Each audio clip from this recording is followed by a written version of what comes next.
आस्ट्रा missile. दोस्तों, आने वाला वक्त मिसाइलों का होगा। जिसके पास जितनी शक्तिशाली मिसाइल, वो देश उतना ही ताकतवर। सारे के सारे देश अपने अपने हिसाब से मिसाइलों को अपग्रेड कर रहे हैं।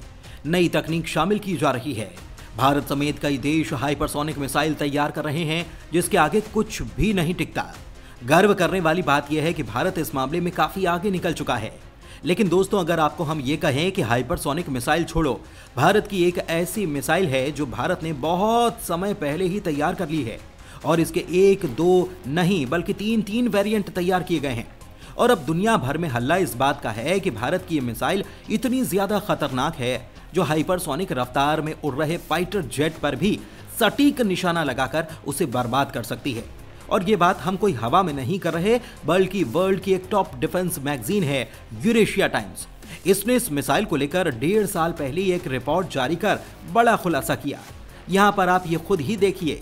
इन्होंने एक आर्टिकल छापते हुए ये बताया था, मतलब भारत की जो अस्त्र मिसाइल है और यहाँ पर जिस मिसाइल की बात हो रही है यानी अस्त्र मार्क 3 की, ये इतनी ज्यादा तेज है कि ऑलमोस्ट हाइपरसोनिक रफ्तार पर चलते हुए एक लड़ाकू विमान को मारकर गिरा सकती है। हालांकि वो बात अलग है कि दुनिया में किसी भी देश के पास आज तक कोई भी एक ऐसा लड़ाकू विमान नहीं है जो हाइपरसोनिक रफ्तार से चल सके।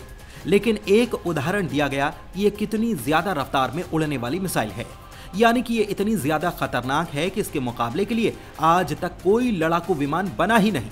ये अपने समय से 20 साल पहले की मिसाइल है। इससे आप अंदाजा लगा लीजिए कि हम किस लेवल की बात कर रहे हैं। और आज MOD ने इस मिसाइल को लेकर एक बड़ी जानकारी दी है। दरअसल भारत की मिनिस्ट्री ऑफ डिफेंस ने अपनी ईयर एंड रिव्यू रिपोर्ट में बताया कि इस साल भारत ने बहुत ही चुपचाप तरीके से एक एयर टू एयर मिसाइल का टेस्ट किया है। और यह missile solid fuel ducted RAM jet propulsion system के साथ आती है। मतलब यहां पर बात हो रही है अस्त्रा मार्क 3 की, जिसका टेस्ट भारत ने कर लिया है।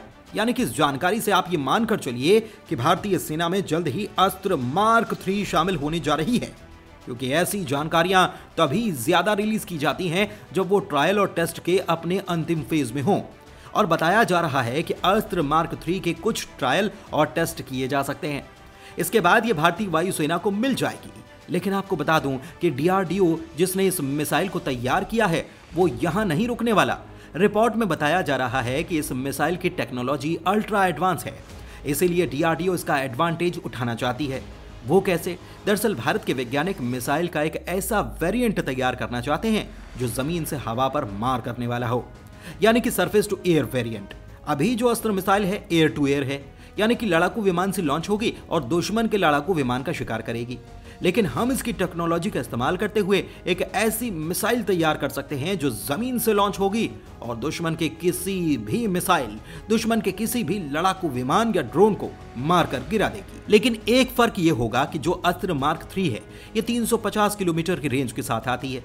आप कहेंगे कि बस 350 ही, तो आपको बताएं कि जो एयर टू एयर मिसाइलें होती हैं, ये 300 से ऊपर जैसे ही जाती हैं, उसके बाद ये लॉन्ग रेंज कैटेगरी में आती हैं, क्योंकि जैसे जैसे आप मिसाइलों की रेंज बढ़ाते जाएंगे, उनकी एक्यूरेसी कम होगी, यानी कि मारक क्षमता, संभावना ज्यादा बढ़ती चली जाएगी निशाना चूकने की। इसलिए भी आप पाएंगे कि ज्यादातर जो एयर टू एयर मिसाइलें होती हैं, वो 100 किलोमीटर की रेंज के आसपास होती हैं और 200 प्लस को माना जाता है मिड रेंज। और जैसे ही वो 300 को क्रॉस करती हैं, वो लॉन्ग रेंज कैटेगरी में आती हैं। लेकिन अस्त्र के साथ बेहतर चीज ये है कि इसकी रेंज 350 किलोमीटर है और एक्यूरेसी इसकी बहुत ही ज्यादा डेडली है, ये निशाना नहीं चूकती। इसीलिए ही इसे इतना ज्यादा घातक विदेशी डिफेंस एक्सपर्ट भी बताते हैं। हालांकि अब देखना यह है कि भारत कब इसका टेस्ट करता है और कब इसे भारत की वायुसेना को हैंडओवर किया जाता है।